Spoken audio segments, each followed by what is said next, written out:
ಎಲ್ರಿಗೂ ನನ್ನ ನಮಸ್ಕಾರಗಳು. ವೇದವ್ಯಾಸ ವೈಬ್ಸ್ ಚಾನಲ್ಗೆ ಸ್ವಾಗತ ಸುಸ್ವಾಗತ. ಯಾವಾಗಲೂ ನಾವು ಒಂದೇ ಟೈಪ್ ವಿಡಿಯೋಸು ಅಂದ್ರೆ ಡೈಲಿ ಅಡಿಗೆ, ಡೈಲಿ ಟಿಫನು ಇದೆಲ್ಲ ಇದ್ದೇ ಇರ್ತದೆ. ಸ್ವಲ್ಪ ಡಿಫರೆಂಟ್ ಆಗಿ ಇರಬೇಕು. ನಡುವ ಒಂದು ಸ್ವಲ್ಪ ಕಿವಿಗೆ ಇಂಪಾಗುವಂಥ ಹಿತನುಡಿಗಳು ಮತ್ತು ಅದರ ಜೊತೆಗೆ ಕಣ್ಣು ಆನಂದಿಸುವ ದೇವರನ್ನ ನೋಡಬೇಕು ಅಂತಂದ್ರೆ ಏನು ಮಾಡಬೇಕು? ಹಂಗೆ ಒಂಚೂರು ಯಾವಾಗರ ದೇವಸ್ಥಾನಕ್ಕೆ ಹೋಗ್ಕೋತಿರ್ಬೇಕು ಅಂಥೇಳಿ. ಅದಕ್ಕೆ ಈಗೆಲ್ಲ ನೀವು ನೋಡ್ಲಿಕ್ಕತ್ತೀರಿ. ಎಲ್ಲಿ ನೋಡ್ಲಿಕ್ಕತ್ತೀವಿ ನಾವು? ಏನು ತಿರುಪತಿಗೆ ಬಂದುಬಿಟ್ವೇನೋ ಅಂತ ಅನ್ನಿಸ್ತದೆ. ಹೌದ್ರಿ, ನಾವೇನ್ರ ಈ ಬಿಜಾಪುರದಾಗಿರುವ ಕಾಮಿತಾರ್ಥಪ್ರದ ವೆಂಕಟರಮಣ ದೇವಸ್ಥಾನ ಇಲ್ಲಿ ಹೋಗಿ ಬಂದ್ವಿ ಅಂತಂದ್ರೆ ತಿರುಪತಿಗೆ ಹೋದಷ್ಟೇ ಖುಷಿ ಆಗ್ತದೆ. ಅಷ್ಟು ಚಂದ ವಿಗ್ರಹ ಅಂದ್ರೇನು, ಅಷ್ಟು ಚಂದ ಅದ ನೋಡ್ರಿ. ಇದು ಎಲ್ಲದ ಅಂತಂದ್ರೆ ಸುಕೂನ್ ಲೇಔಟ್ ಹತ್ರ, ಅಂದ್ರೆ ಮೋಹನ್ ನಗರದೊಳಗಿರುವ ಕಾಮಿತಾರ್ಥಪ್ರದ ವೆಂಕಟರಮಣ ದೇವಸ್ಥಾನ ಅಷ್ಟು ಆನಂದದ. ಇದು ಮೊನ್ನೆ ಭಾರತ ಹುಣ್ಣಿಮೆ ಹಿಂದಿನ ದಿವಸ 1 ವರ್ಷ ಆಯಿತು ಸ್ಥಾಪನೆಯಾಗಿ. ಹೀಗಾಗಿ ಅಲ್ಲಿ ಹೋಗಿ ನಾವು ಕೂಡ ಎಲ್ಲ ದರ್ಶನ ಮಾಡಿಕೊಂಡು ಪ್ರವಚನವನ್ನು ಕೇಳಿ ತೀರ್ಥ ಪ್ರಸಾದ ಮಾಡ್ಕೊಂಡು ಬಂದ್ವಿ. ನೀವು ಕೂಡ ದರ್ಶನ ಮಾಡ್ಕೊಳಕಂತ್ರಿ, ಬರ್ರಿ. ಯುವ ಪಂಡಿತರು ಮತ್ತು ಬೇಕು ಮುಂದೆ ಅವರು ಈಗ ಇಲ್ಲೇ ಇದ್ದಾರೆ. ಅವರು ಒಂದು 5 ನಿಮಿಷಗಳ ಕಾಲ ಉಪನ್ಯಾಸವನ್ನ ಮಾಡಬೇಕು ಅಂತ ಕೇಳ್ಕೊಳ್ತಾರೆ.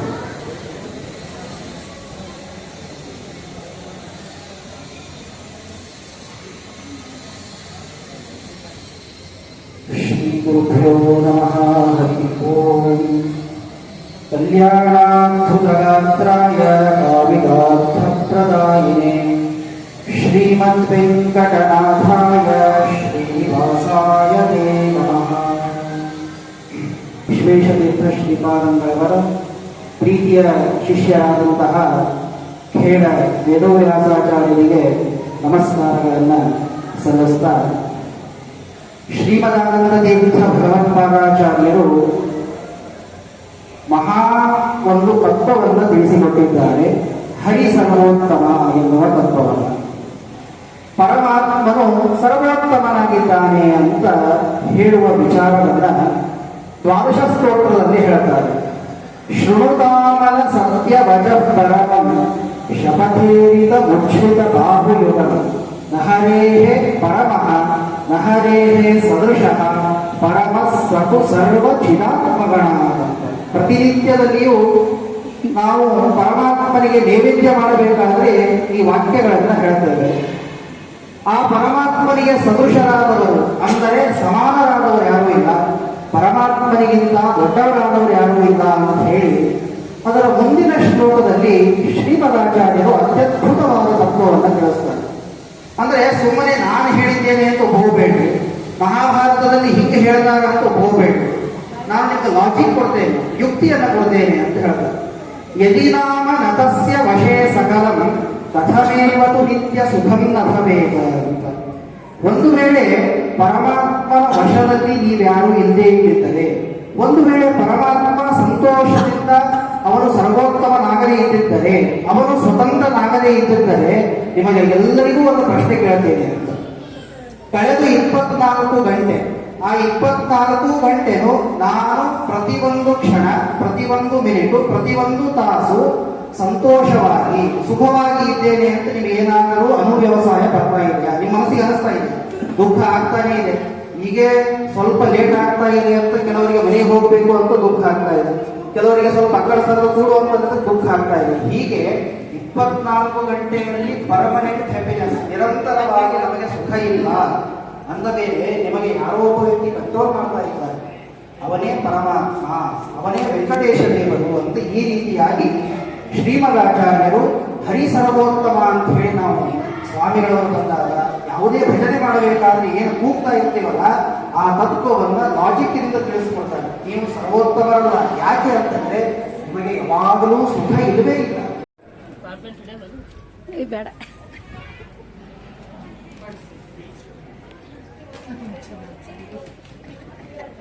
ನಮೋ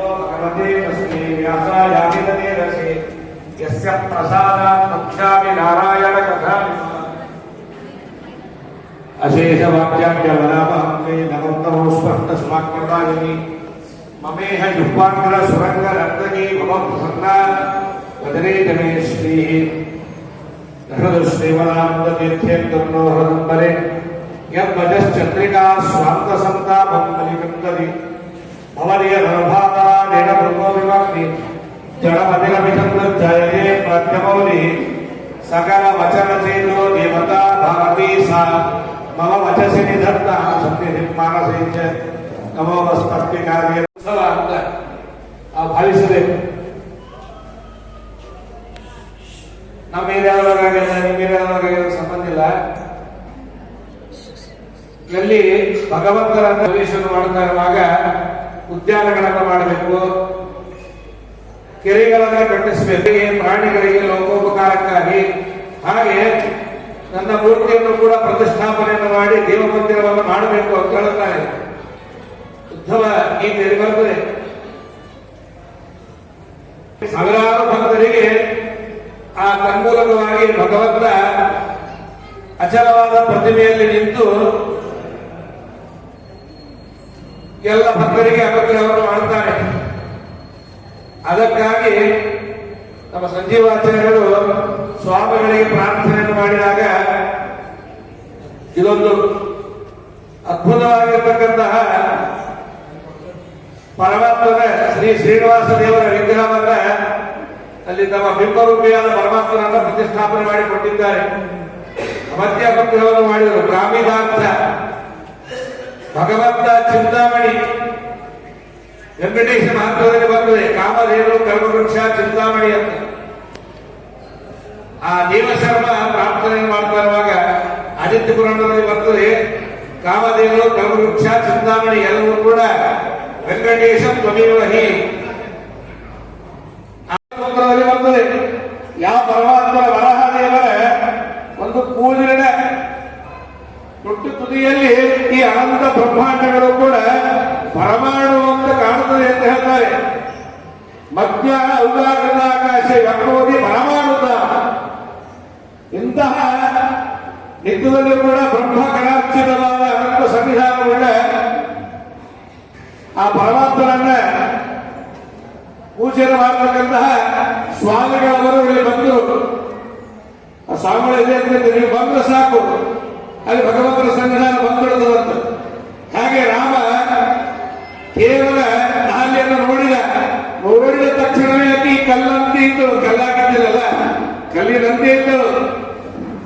ಆದರೆ ಆಕೆಯಲ್ಲಿ ಅದ್ಭುತವಾದ ಸಾಮರ್ಥ್ಯ ಬಂತು. ಯಾಕೆ ಸ್ವದರ್ಶನ ಕಾಲಿನಿಂದ ಒದಿಲಿಲ್ಲ ಪತಿವ್ರತೆಯಾಗಿ ಕಾಲಚ್ಚಿದ ನೀರನ್ನು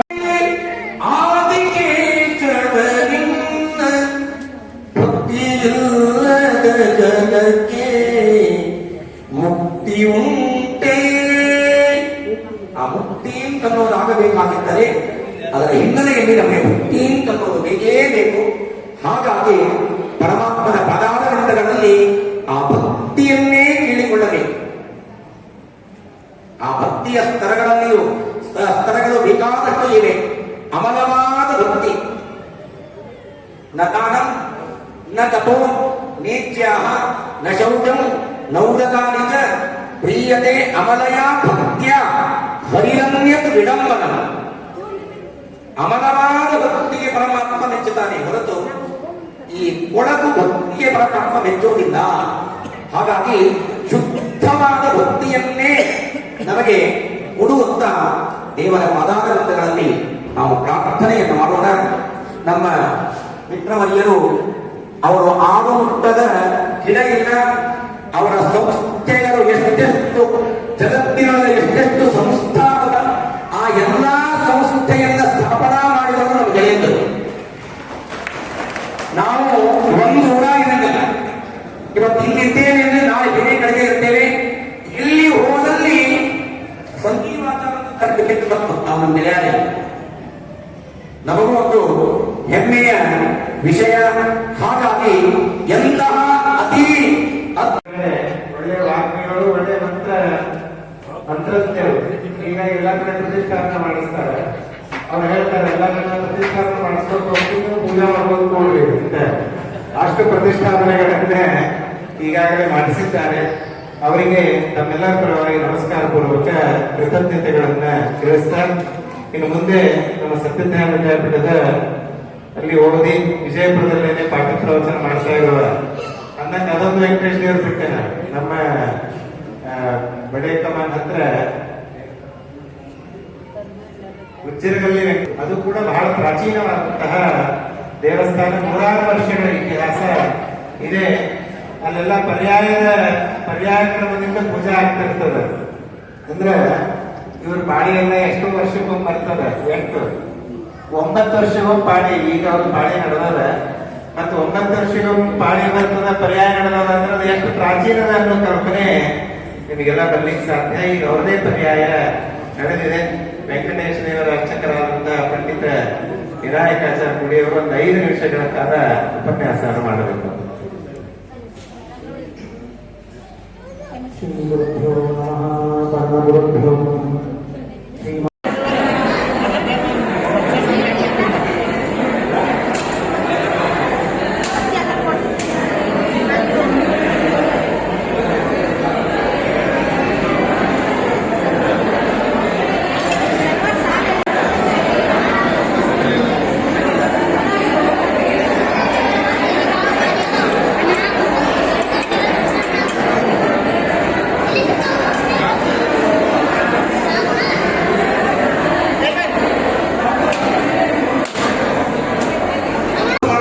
ಕಲಿ ಸನ್ನಿಧಾನ.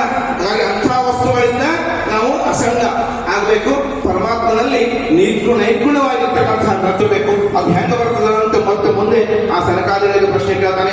ಒಂದೊಂದು ಬಹಳ ಸುಂದರವಾಗಿರ್ತಕ್ಕಂಥ ವಿಷಯಗಳು. ಹಂಗಾರೆ ಅಸಂಗ ಬೇರೆ ವಸ್ತುಗಳಿಗೆ ಅಸಂಗ ಹೆಂಗಾಗಬೇಕು, ಪರಮಾತ್ಮನ ಗತಿ ಹೆಂಗ್ ಬರಬೇಕು ಅಂತ ಅನೇಕ ಶ್ಲೋಕಗಳನ್ನು ವಿವರಿಸಿದ್ದಾರೆ. ಹಾಗಾಗಿ ಇಷ್ಟೇ ಸಾಕು. ಸಿಂಹಾಚಾರ್ಯ ಕೈ ಮಾಡಿದ್ದು 2, ಅದಕ್ಕೆ ಉಪಾಯ 2: ಕಾಮ, ಕಷಾಯ. ಅವೆರಡು ಹೋಗ್ಲಿಕ್ಕೆ ಅಸಂಗ ಆತ್ಮ ವ್ಯತಿರಿಕ್ತ ವಸ್ತುನಿ ದೃಢ ರತಿ ಬ್ರಹ್ಮಣ ನಿರ್ಗುಣೇಚಯ. ಇವು ಹೆಂಗ್ ಬರಬೇಕು ಅಂತಂದ್ರೆ ಮತ್ತೆ ಮುಂದೆ ಯಾವಾಗಲೇ ಪ್ರಶಂಸಿತ ನೋಡೋಣ ಅಂತ ಹೇಳ್ತಾ ನನ್ನ 2 ಮಾತುಗಳನ್ನ ಕೃಷ್ಣಾರ್ಪಣ ಮತ್ತು ಹರೇ. ಒಳಗೆ ಇದ್ದು ಮಹಾಕಾರುಣಿಕೋ ವಿಷ್ಣು ಅಂತಹ ಭಗವಂತನ ಒಂದು ಪ್ರೇರಣೆಯಲ್ಲಿ ಆಗೋದಿಲ್ಲ. ಅದಕ್ಕಾಗಿ ನಮ್ಮ ಸಂಜೀವಾಚಾರ್ಯರಿಗೆ ಗುರುಗಳ ಅನುಗ್ರಹ ಹಾಗೂ ಆ ಪರಮಾತ್ಮ ಅನುಗ್ರಹ ಮತ್ತು ಪರಿಪೂರ್ಣವಾಗಿದ್ದುತ್ತೇನೆ ಎಲ್ಲವೂ ಕೂಡ ಸಾಧ್ಯವಾಗಿದೆ. ಈ ವಾರ್ಷಿಕೋತ್ಸವದ ಪ್ರತಿ ವರ್ಷವೂ ಕೂಡ ಮಾಡಬೇಕು. ನಾವು ಮಕ್ಕಳು ಹುಟ್ಟಿದಪ್ಪ ಮಾಡ್ತೀವಿ, ಎಲ್ಲೆಲ್ಲೂ ಹೋಗಿ ಅವ್ರ ಆಯುಷ್ಯ ಕಡಿಮೆ ಆಗಿತ್ತು, ಕೇಕ್ ಕಟ್ಟಿಸಿದೆ, ದೀಪ ಹಚ್ಚಿಬೇಕು, ದೀಪ ಹಾರಿಸಿದೆ. ನಮ್ಮ ಹಿರಿಯರಿಂದ ಯಾವುದು ಮಾಡಿಲ್ಲ, ಮಾಡಬೇಕು ಮಾಡಿ ಹೊರಟಿವಿ, ಹಾಳಾಗ್ಲಿಕ್ಕೆ. ಅದಕ್ಕಾಗಿ ನಮ್ಮ ಮಕ್ಕಳ ಆಯುಷ್ಯ ಬೆಳೆಯಬೇಕು. ಅದಕ್ಕಾಗಿ ಜನ್ಮ ನಕ್ಷತ್ರದಲ್ಲಿ ದಕ್ಷಿಣಾಂತರ ಪ್ರಕಾರವಾಗಿ ಇಲ್ಲ ಅಂದರೆ ಆ ಕಥೆಯಲ್ಲಿ ಅವರು ಮಕ್ಕಳಿಗೆ ಆಯುಷ್ಯ ಹೋಗಿ ಮಾಡಿಸ್ಬೇಕು, ಮಕ್ಕಳ ಆಯುಷ್ಯ ಬೆಳೆಯಲಿ. ಅದು ಬಿಟ್ಟು ಏನೇನೋ ಮಾಡಿದ್ರೆ ಆ ಸಂಸ್ಕಾರಗಳೇ ರೂಪವಾಗಿವೆ. ಅದಕ್ಕಾಗಿ ಅಂತಹ ಸಂಸ್ಕಾರವನ್ನು ಬೆಳೆಸಿಕೊಳ್ಳಬೇಕು. ಅದಕ್ಕಾಗಿ ದೇವರ ಸ್ಥಾಪದ ದಿನ ಮಹೋತ್ಸವ ಅಂತ ಮಾಡಿ ನಾವು ಪೂಜಾರಿಗಳಲ್ಲಿ ಲೋಕವಾದಾಗ ಇರದಾಗ ಜೋರ ಅದಾದ ಮೇಲೆ ವೆಂಕಟೇಶ್ ದೇವರದು 3 ಪ್ರತಿಷ್ಠಾಪನೆ ಆಯ್ತು. ಪಂಡಿತ್ ವೇದನಿಧಾಚಾರ್ಯ ಉಳಿಕಡೆ ಒಂದು, ನಮ್ಮ ಕಶ್ಯಪಾಚಾರ್ಯರು ಆಶ್ರಮ ರೋಡು ಇದೊಂದು, ನಮ್ಮ ಸ್ವಾಮಿಗಳು ಚರ್ಚೆ ಮಾಡಿ ಇರ್ತಿದ್ರು. ಆದ್ಯ ವೆಂಕಟೇಶ, ಮಧ್ಯ ವೆಂಕಟೇಶ, ಅಂತ್ಯ ವೆಂಕಟೇಶ ಅಂತ ಎಲ್ಲಾರ ದರ್ಶನ ಮಾಡಿದ್ರೆ ಬಿಜಾಪುರ ಬಂದ ಪದ ಪುಣ್ಯ ಪ್ರಾಪ್ತಿ ಆಗ್ತದೆ ಅಷ್ಟೇ. ಅಷ್ಟಕ್ಕೂ ಹೇಳುವಂತ ಇಷ್ಟೇ. ದೇವರ ಸನ್ನಿಧಾನ ಇರಬೇಕು. ಭಕ್ತರಿಗೆ ಆರಾಧನೆ ಮಾಡಲಿಕ್ಕೆ, ಪೂಜೆ ಮಾಡಲಿಕ್ಕೆ ಅವರು ನಿತ್ಯದಲ್ಲಿ ಶ್ರೀನಿವಾಸ ದೇವರ ವಿಶೇಷ ಸೇವೆಯನ್ನು ಮಾಡ್ತಾ ಇದ್ದಾರೆ, ಪಾಠ ಪ್ರವಚನವನ್ನು ಮಾಡ್ತಾ. ತಪ್ಪನೇ ಇದೆ. 2: ಒಂದು ಕಾಮ, ಒಂದು ಕಷಾಯ, ಎರಡೇ ಇರ್ತದೆ. ಅದ್ರಿ ಕಂಡಾಪಟ್ಟಿ ಪಾಪಗಳನ್ನು ಬೇರೆ ಬೇರೆ ಕಡೆ ಸಿಂಹನಾಥ ಹೇಳ್ತಾರ. ಅವೆಲ್ಲ ಅಪ್ರಧಾನವಾದದ್ದು. ಪ್ರಧಾನವಾದದ್ದು ಇವೇ 2: ಕಾಮ, ಕಷಾಯ ಅಂತ. ಕಾಮ ಅಂದ್ರೆ ಏನು? ನಿಷಿದ್ಧ ಬಯಕೆ. ನಿಷಿದ್ಧ ಬಯಕೆ ಒಂದೇ ಒಂದು ಉದಾಹರಣೆ. ದೇವರನ್ನ ನಾವು ಹೃದಯದೊಳಗೆ ಬಂದು ಕೂಡಬೇಕು ಅಂತಿಲ್ಲ, ಪ್ರಾರ್ಥನೆ ಮಾಡ್ತೀವಿ, ಮಾಡಲೇಬೇಕು ಅಂತೆ. ಪರಮಾತ್ಮ ಹೃದಯ ಬಂದ ಮಾತ್ರ ನಮ್ಮ ಕಷ್ಟಗಳ ನಿವಾರಣೆಯಾಗಿ ಉತ್ತಮ ಗತಿ, ಉತ್ತಮ ಬುದ್ಧಿ, ಜ್ಞಾನ ಬರ್ತದೆ. ಅದಕ್ಕಾಗಿ ಸದಾ ಎನ್ನ ಹೃದಯದಲ್ಲಿ ವಾಸ ಮಾಡೋ ಶ್ರೀಹರಿ ಅಂತ ಪ್ರಾರ್ಥನೆ ಮಾಡ್ಕೊಳ್ತದೆ. ವಿಷ್ಣು ಹೇಳ್ತಾರೆ, ಏನಿ ಮಾನಸ ಮಂದಿರಾಂಗಣ ದೇಶಮೀಶ ನಮೋಸ್ತುತೆ.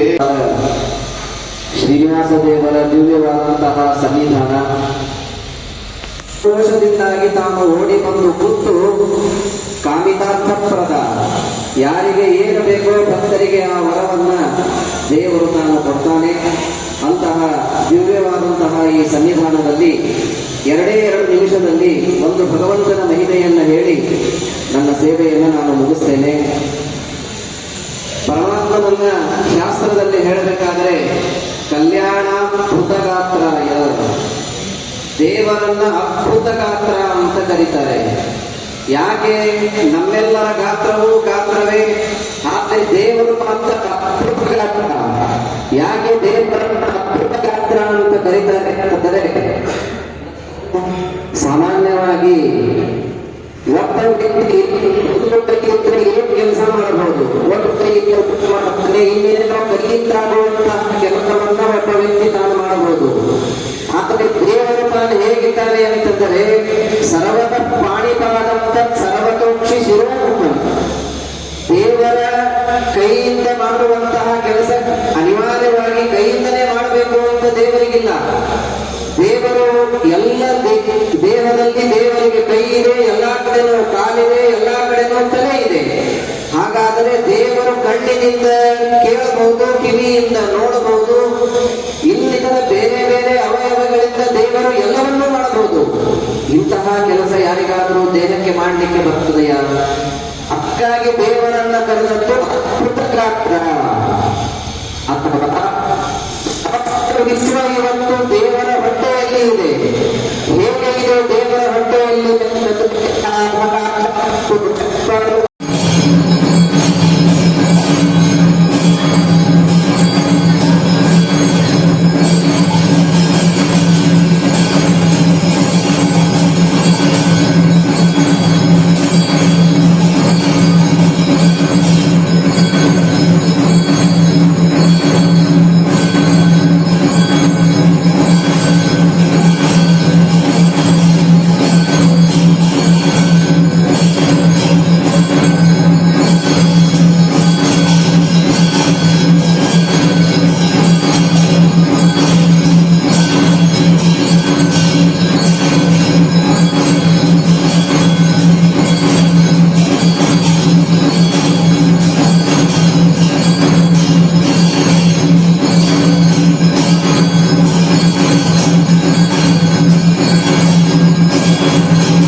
ಪರಮಾತ್ಮ ಪ್ರಸನ್ನನಾಗಿದ್ದಾನೆ. ಅತ್ಯಂತ ಪ್ರಸನ್ನವಾದ ತಿಲಕ, ಅದ್ಭುತವಾದ ಕಿರೀಟ, ಕೊರಳಲ್ಲಿ ಶ್ರೀವತ್ಸ ಕೌಸ್ತುಭ. ವಿಶೇಷವಾಗಿ ಪರಮಾತ್ಮನ ಆರಾಧನೆಯನ್ನ ವರವನ್ನು ಕೊಡುವಂತಹ ವೆಂಕಟೇಶ ದೇವರು ಬಲಕಿನ ಈಗ ಪ್ರಸನ್ನ ಬಲಕಿನ ಹೂ ಬಿದ್ದುಬಿಟ್ಟರೆ ಅದ್ಭುತವಾಗಿರತಕ್ಕಂತಹ ದೇವರನ್ನ ಪ್ರಾರ್ಥನಾ ಮಾಡ್ತಾ ಇಂತಹ ದೇವರ ಸಾನ್ನಿಧ್ಯವನ್ನು ತಂದಿದ್ದಂತಹ ಸಚಿವಾಚಾರ್ಯರು, ಅವರ ಮನೆಯವರು ಶ್ರೀಮತಿ ಹರಿಪ್ರಿಯ ಹಾಗೂ ಅವರ ಮಗ ವಿದ್ಯಾನಿಧಿ, ಅವರೆಲ್ಲ ಪರಿವಾರದವರಿಗೆ, ಅವರ ಶಿಷ್ಯರಿಗೆ ಸೇವೆಯನ್ನು ಮಾಡುವಂತ ಎಲ್ಲ ಭಗವಂತ ಭಕ್ತರಿಗೂ ಭಗವಂತ ಇಷ್ಟಾರ್ಥಗಳನ್ನು ಕರುಣಿಸಲಿ ಅಂತ ಇದೇ ರೀತಿ ಉತ್ತೋತ್ಕಲಿಕವಾಗಿ ವೈಭವದಿಂದ ಆ ಪರಮಾತ್ಮ ಬಂದ ಭಕ್ತರಿಗೆ ಕಲ್ಯಾಣಾತ್ಮಕ ಗಾತ್ರಾಯ ಕಾಮಿನಾಥ ಪ್ರದಾಯನೇ ಶ್ರೀಮದ್ ವೆಂಕಟನಾಥಾಯ ಶ್ರೀನಿವಾಸಾಯ ಶ್ರೀಮಃ ಹೇಳ್ತಾರೆ. ಅದಾಯ ಕಾಣೆ ವಿಕಟೆ ಗಿರಿಕಚ್ಚಿ ಸದಾನವೇ ಹೇ ದೈತ್ಯ ಕಟ್ಟಲಿದ್ದವನೇ ತಿರುಪತಿಗೆ ಹೋಗುವ ನಿನ್ನ ದಾರಿದ ಪರಿಹಾರ ಆಗದೆ ವೆಂಕಟೇಶ್ವರ ದರ್ಶನ ಮಾಡ್ಕೊಂಡು ಹೇಳಿದ್ರು. ಎಲ್ಲರಿಗೂ ಹೋಗಲಿಕ್ಕೆ ಆಗೋದಿಲ್ಲ. ಆದ್ದರಿಂದ ಭಗವಂತ ಇಲ್ಲೇ ಸಚಿವಾಚಾರ್ಯರಿಗೆ ಮತ್ತೊಮ್ಮೆ ನಾನು ಹೇಳ್ತಾ ಮಾತುಗಳನ್ನು ಹರೆಯನ್ನು ಮಾಡ್ತೀನಿ.